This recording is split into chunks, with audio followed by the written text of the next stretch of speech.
All right. Good morning to you. Monday market update. I'm Matt Gougé, Matt the mortgage guy, giving you a look at the markets, how it pertains to real estate mortgage from somebody who's in the weeds all day, every day.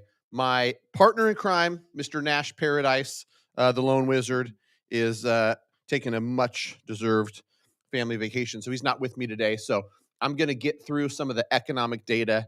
At the end, I'm going to talk about what I'm hearing, feeling, and seeing in the market, which is important for you, whether you're a consumer, whether you're an agent, whether you're a loan officer. The market moves, and not everybody is watching it as closely as the next person. So if you're a professional loan originator or real estate agent and you're talking to consumers, make sure you're able to communicate that.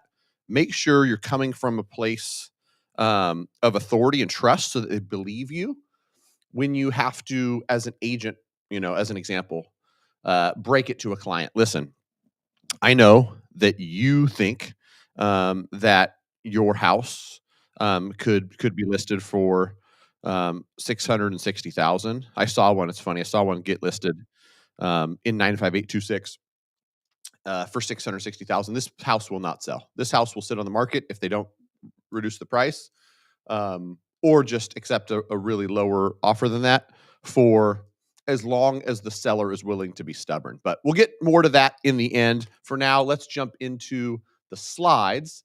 Let's look at last week's economic news.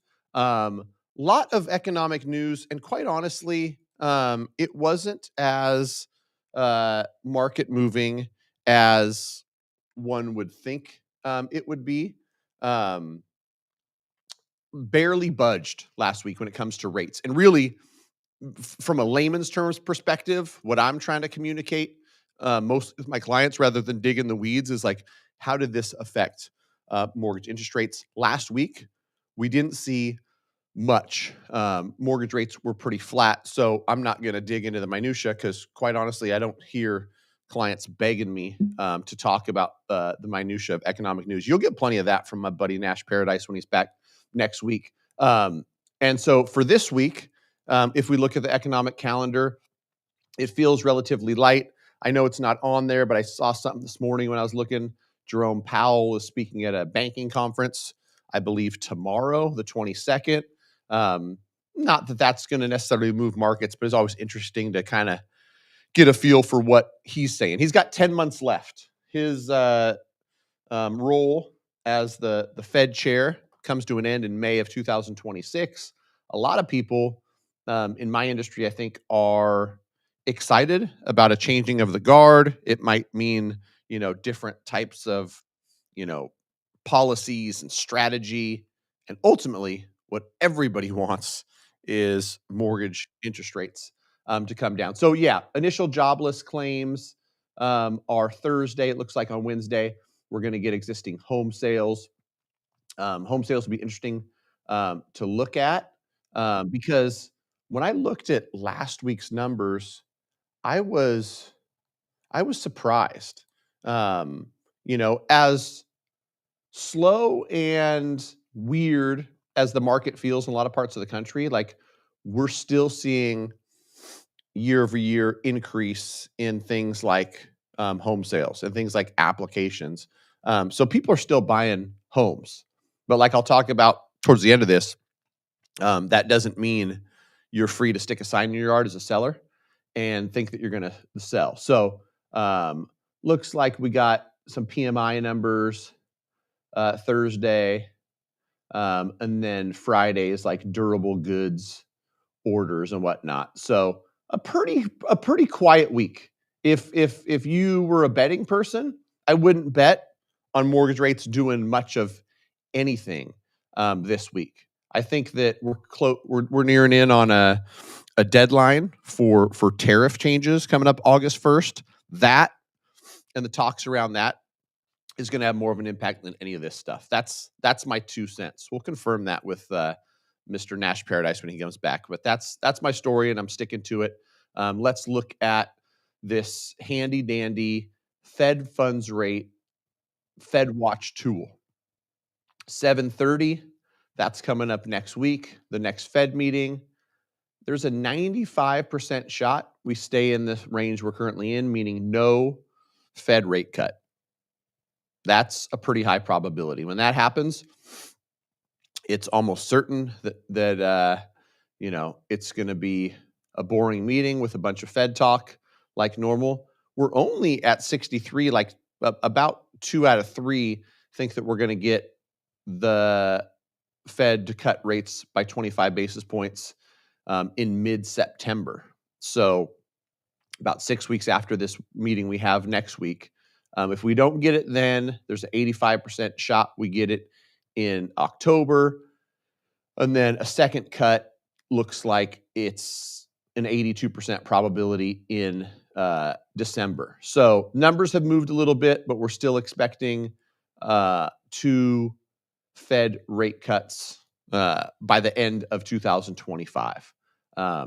And no true need in looking further than the end of the year. That's enough forward looking stuff. We'll have some things change. Mortgage rates, what everybody cares about. What are mortgage rates doing? This, in my opinion, is something that buyers are very sensitive to. And I had a conversation last week, and we could talk about this, and we can talk about sellers like I brought up earlier. There is a swath of home buyers out there.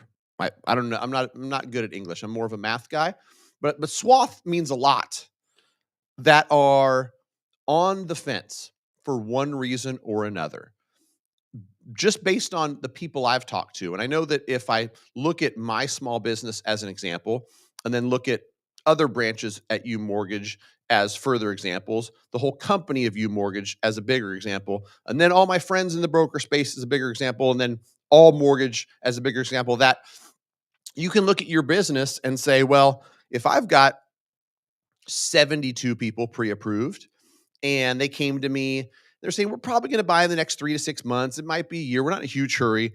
We just want to get pre-approved. And then we start looking at numbers and, at 6.75, that payment is $4,800. I don't know. They're kind of just on the fence. If rates go down to 5.99, if rates go down to 5.75, if the FHA rates go from the low 6s now to the mid 5s, the low 5s over the next 6, 9, and 12 months, I know with absolute certainty a certain percentage of these pre-approved buyers that I currently am working with are going to make a move. If that stuff doesn't happen, less of them are going to make a move. And maybe it's not just interest rates. Maybe it's, the job market and optimism about the economy, more stability in other things. But whatever the case, I know with absolute certainty there is a whole heck of a lot of demand that the average person can't see, won't see, doesn't see. Where with a factor or two that's positive, that makes these buyers make a move, we have a whole bunch of demand activity.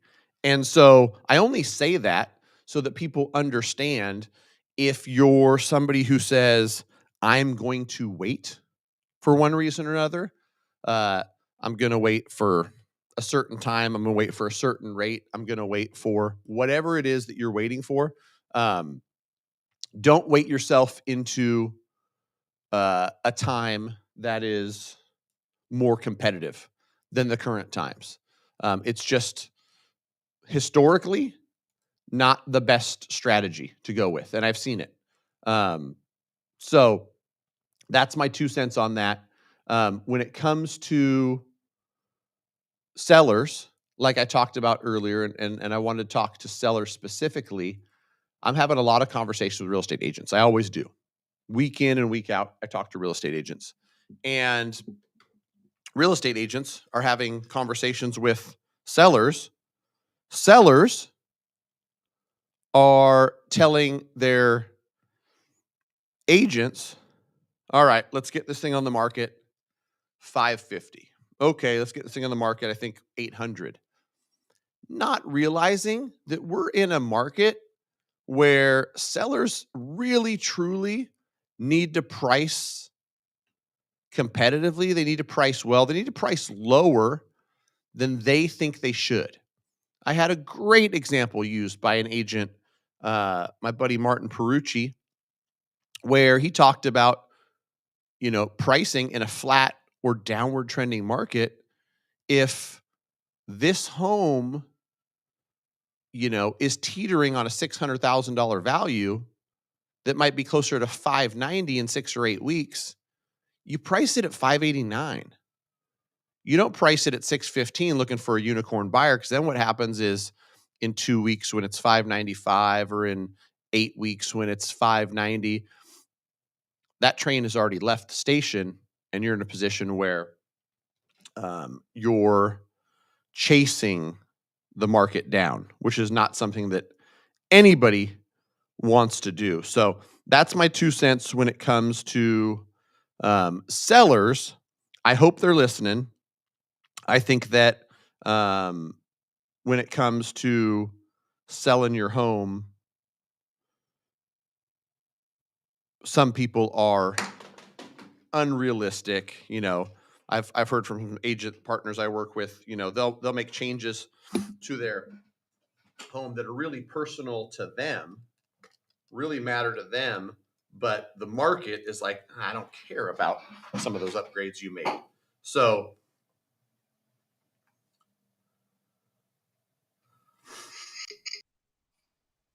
did that other one log off, Caden?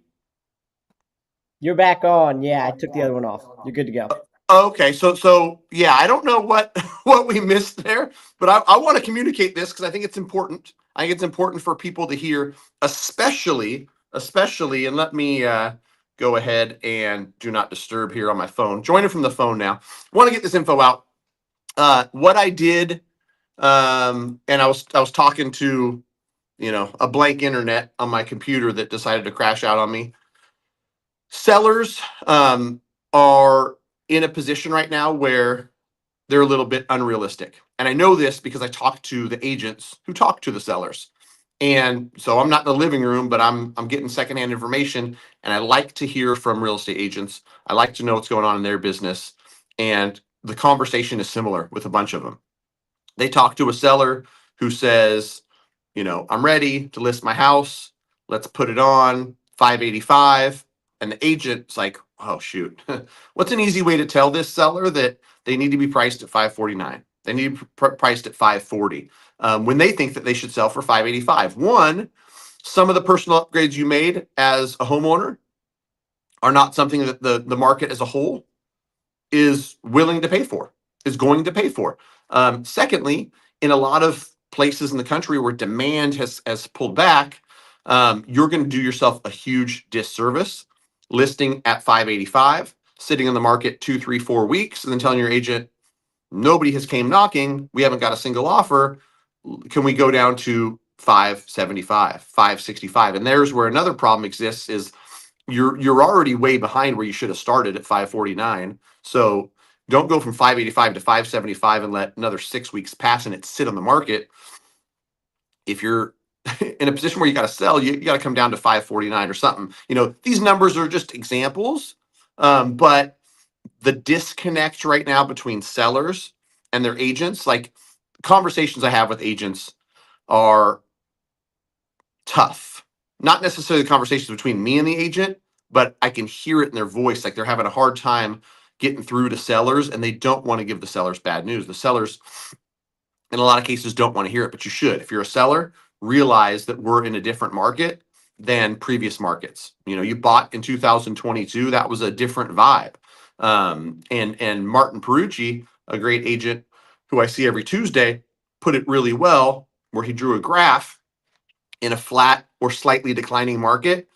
If the value is going to be 590 8 weeks from now, and stuff is trading roughly at 600 right now, like you're coming on the market in 2 weeks, price it at 589. Don't price it at 615 looking for some unicorn buyer. When you're treading on 600, it's going to start coming down a little bit, especially as seasonality starts to play a role, and demand comes down naturally because of, you know, how seasonality works in real estate throughout the year. We're trending from now until the end of the year, less and less buyers. As you start to get into those winter months, there's less buyers, which means, you know, you're not going to demand a premium from your home sale. So anyway, that's my call to action. That's my public service announcement for sellers.